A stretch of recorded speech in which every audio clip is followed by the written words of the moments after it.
നിങ്ങൾ ആദ്യമായി ഈ ചാനൽ കാണുന്നതെങ്കിൽ ചാനൽ ഒന്ന് സബ്സ്ക്രൈബ് ചെയ്യുക, തൊട്ടുള്ള ബെൽ ഐക്കൺ ഒന്ന് എനേബിൾ ചെയ്യുക. എന്ന എല്ലാ വീഡിയോയും നിങ്ങൾക്ക് നോട്ടിഫിക്കേഷൻ ലഭിക്കും. മലയാള സിനിമാ ചരിത്രത്തിൽ 200 കോടി ക്ലബ്ബിൽ ഇടം നേടുന്ന ആദ്യ ചിത്രമായി മാറി മഞ്ഞുമ്മൽ ബോയ്സ്. ഫെബ്രുവരി 22-ന് തിയേറ്ററുകളിലെത്തിയ ചിത്രത്തിന് ആദ്യ ദിനം മുതലേ ഗംഭീര പ്രതികരണമാണ് ലഭിച്ചത്. മലയാളത്തിനു പുറമെ തമിഴ്നാടും ചിത്രം ഏറ്റെടുത്തതോടെയാണ് സ്വപ്നതുല്യമായ നേട്ടത്തിലേക്ക് ചിത്രം കുതിച്ചെത്തിയത്. തമിഴ് ഡബ്ബിംഗില്ലാതെ തമിഴ്നാട്ടിൽ 50 കോടി നേടുന്ന ആദ്യ അന്യഭാഷ ചിത്രമെന്ന റെക്കോർഡും മഞ്ഞുമ്മലിന് സ്വന്തമാണ്. കേരളത്തിലെ തിയേറ്ററുകളിൽ നിന്നും ലഭിച്ചത് 60 കോടി രൂപയാണ്. റെസ്റ്റ് ഓഫ് ഇന്ത്യ 68 കോടി, കർണാടകയിൽ നിന്നും 11 കോടി. സിനിമയുടെ മൊഴിമാറ്റ പതിപ്പുകളും എത്തുന്നതോടെ കളക്ഷൻ ഇരട്ടിയായി. മലയാളത്തിലെ ഏറ്റവും കൂടുതൽ പണം വാരിയ സിനിമകളിൽ ഒന്നാം സ്ഥാനത്തെത്തിയിരുന്നു മഞ്ഞുമ്മൽ ബോയ്സ്. കഴിഞ്ഞ ഒരു വർഷത്തോളം ഒന്നാമതായി നിന്ന ജൂഡ് ആന്റണി ചിത്രം 2018 ന്റെ റെക്കോർഡാണ് മഞ്ഞുമ്മൽ ബോയ്സ് പഴങ്കഥയാക്കിയത്.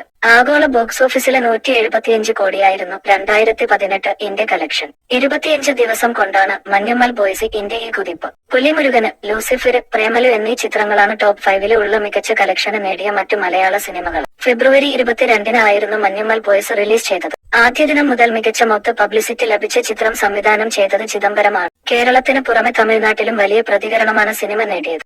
മഞ്ഞുമ്മൽ ബോയ്സിന്റെ തെലുങ്ക് മൊഴിമാറ്റ പതിപ്പ് കൂടി എത്തുന്നതോടെ കളക്ഷൻ മാറിമറിഞ്ഞേക്കും. കൂടാതെ അമേരിക്കയിൽ $1 മില്യൺ കളക്ഷൻ, ഏകദേശം 8 കോടി രൂപ സ്വന്തമാക്കുന്ന ആദ്യ മലയാള സിനിമയെന്ന റെക്കോർഡും മഞ്ഞുമ്മലിനാണ്.